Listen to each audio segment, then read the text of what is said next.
Well, I think our continued commitment to education at all levels is what is really important as far as government is concerned. By our Constitution here in the state, the government and the legislature in particular is held responsible for offering an adequate elementary and secondary education to all Kentuckians by virtue of having well-funded and appropriately operating public schools. In addition to that, our institutions of higher education have our responsibility of state government. The most important infrastructure that you have in any society is the human infrastructure, and I think that Kentucky is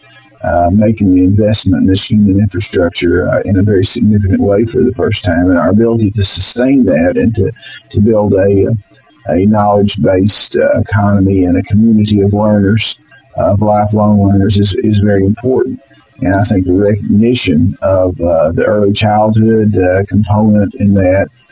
elementary and secondary component, post-secondary component, which is